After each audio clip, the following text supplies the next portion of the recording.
नमस्कार, मैं स्वतंत्र कुमार और आप सभी का स्वागत करता हूं आपके अपने चैनल शॉर्ट हैंड टीम पर।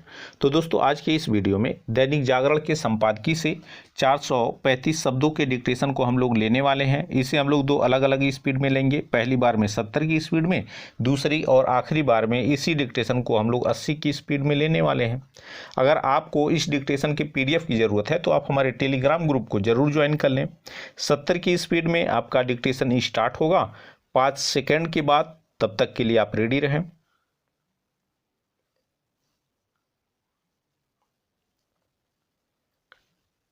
स्टार्ट। जो बाइडन के अमेरिकी राष्ट्रपति की कुर्सी संभालने के बाद उनके रक्षा मंत्री लॉयड ऑस्टिन का भारत आगमन दोनों देशों के बीच प्रगाढ़ होते संबंधों को नए सिरे से रेखांकित करता है।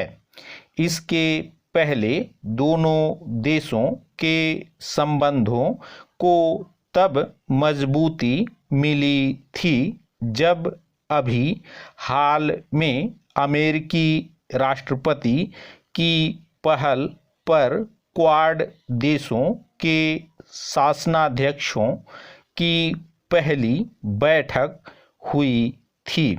नई दिल्ली दौरे पर अमेरिकी रक्षा मंत्री ने रक्षा मंत्री राजनाथ सिंह और प्रधानमंत्री के साथ साथ राष्ट्रीय सुरक्षा सलाहकार अजीत डोभाल से भी बात की।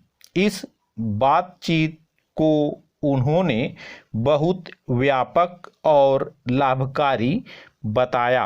ऐसा ही कुछ राजनाथ सिंह ने भी कहा। इससे भी महत्वपूर्ण यह है कि इस बातचीत के दौरान वैसे कोई मसले नहीं उठे जिनके बारे में तब से चर्चा हो रही थी जब से बाइडन ने राष्ट्रपति की कुर्सी संभाली थी। अमेरिकी रक्षा मंत्री रूसी मिसाइल सिस्टम S-400 की खरीद का जिक्र करने से जिस तरह बचें, उससे यही इंगित होता है कि अमेरिकी प्रशासन भारत की रक्षा जरूरतों को समझ रहा है और वह अपने कुछ उन सांसदों की सुनने के लिए तैयार नहीं है जो भारत विरोधी रवैया अपनाए हुए हैं। इन सांसदों को न केवल भारत की ओर से रूस से मिसाइल सिस्टम खरीदे जाने पर आपत्ति है, बल्कि वे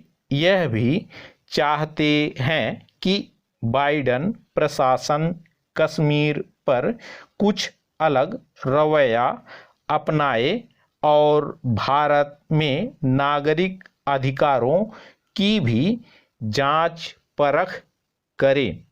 पता नहीं अमेरिका की सोच क्या है, लेकिन यह तय है कि भारत इन मसलों पर किसी का दखल स्वीकार करने के लिए तैयार नहीं होगा। अमेरिकी नीति नियंताओं को इसकी अनदेखी नहीं करनी चाहिए कि यदि भारत अमेरिका का सहयोगी बनने को तैयार है तो इसका यह मतलब नहीं कि वह उसके पिछलग्गू की तरह काम करे। तेजी से बदलते और आगे बढ़ते भारत के लिए यह संभव नहीं और किसी को ऐसी अपेक्षा भी नहीं करनी चाहिए। अमेरिका को इस तथ्य से भी अवगत होना चाहिए कि भारत किसी खेमे का हिस्सा बनने का हामी नहीं है। वह बहुध्रुवीय विश्व का पक्षधर है और अपने हिसाब से अपने मित्रों का चयन करने की स्वतंत्रता अपने लिए भी चाहता है और दूसरों के लिए भी। वास्तव में मोदी के नेतृत्व वाले भारत की विदेश नीति की यही विशेषता है। अमेरिका को भारत को इस तरह की शर्तों से बांधने से बचना होगा कि वह इस या उस देश से अपने संबंध रखे या फिर ना रखे। इससे ही दोनों देश मिलकर अपनी और साथ ही वैश्विक चुनौतियों का सामना करने में सक्षम होंगे। यह भी ध्यान रहे कि आज भारत को अमेरिका की जितनी ज़रूरत है उतनी ही उसे भी भारत की है। स्टॉप। दोस्तों, इसी डिक्टेशन को दूसरी बार में हम लोग 80 की स्पीड में लेंगे और आपका समय स्टार्ट होगा 5 सेकंड के बाद। तब तक के लिए आप रेडी रहें।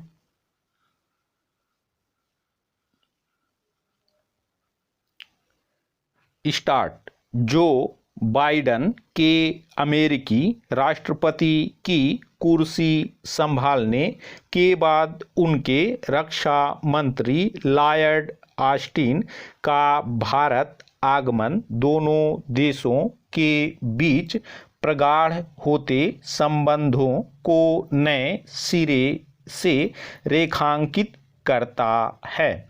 इसके पहले दोनों देशों के संबंधों को तब मजबूती मिली थी जब अभी हाल में अमेरिकी राष्ट्रपति की पहल पर क्वाड देशों के शासनाध्यक्षों की पहली बैठक हुई थी। नई दिल्ली दौरे पर अमेरिकी रक्षा मंत्री ने रक्षा मंत्री राजनाथ सिंह और प्रधानमंत्री के साथ साथ राष्ट्रीय सुरक्षा सलाहकार अजीत डोभाल से भी बात की। इस बातचीत को उन्होंने बहुत व्यापक और लाभकारी बताया। ऐसा ही कुछ राजनाथ सिंह ने भी कहा। इससे भी महत्वपूर्ण यह है कि इस बातचीत के दौरान वैसे कोई मसले नहीं उठे जिनके बारे में तब से चर्चा हो रही थी जब से बाइडन ने राष्ट्रपति की कुर्सी संभाली थी। अमेरिकी रक्षा मंत्री रूसी मिसाइल सिस्टम S-400 की खरीद का जिक्र करने से जिस तरह बचे उससे यही इंगित होता है कि अमेरिकी प्रशासन भारत की रक्षा जरूरतों को समझ रहा है और वह अपने कुछ उन सांसदों की सुनने के लिए तैयार नहीं है जो भारत विरोधी रवैया अपनाए हुए हैं। इन सांसदों को न केवल भारत की ओर से रूस से मिसाइल सिस्टम खरीदे जाने पर आपत्ति है बल्कि वे यह भी चाहते हैं कि बाइडन प्रशासन कश्मीर पर कुछ अलग रवैया अपनाए और भारत में नागरिक अधिकारों की भी जांच परख करे। पता नहीं अमेरिका की सोच क्या है, लेकिन यह तय है कि भारत इन मसलों पर किसी का दखल स्वीकार करने के लिए तैयार नहीं होगा। अमेरिकी नीति नियंताओं को इसकी अनदेखी नहीं करनी चाहिए कि यदि भारत अमेरिका का सहयोगी बनने को तैयार है तो इसका यह मतलब नहीं कि वह उसके पिछलग्गू की तरह काम करे। तेजी से बदलते और आगे बढ़ते भारत के लिए यह संभव नहीं और किसी को ऐसी अपेक्षा भी नहीं करनी चाहिए। अमेरिका को इस तथ्य से भी अवगत होना चाहिए कि भारत किसी खेमे का हिस्सा बनने का हामी नहीं है। वह बहुध्रुवीय विश्व का पक्षधर है और अपने हिसाब से अपने मित्रों का चयन करने की स्वतंत्रता अपने लिए भी चाहता है और दूसरों के लिए भी। वास्तव में मोदी के नेतृत्व वाले भारत की विदेश नीति की यही विशेषता है। अमेरिका को भारत को इस तरह की शर्तों से बांधने से बचना होगा कि वह इस या उस देश से अपने संबंध रखे या फिर ना रखे। इससे ही दोनों देश मिलकर अपनी और साथ ही वैश्विक चुनौतियों का सामना करने में सक्षम होंगे। यह भी ध्यान रहे कि आज भारत को अमेरिका की जितनी ज़रूरत है उतनी ही उसे भी भारत की है। स्टॉप।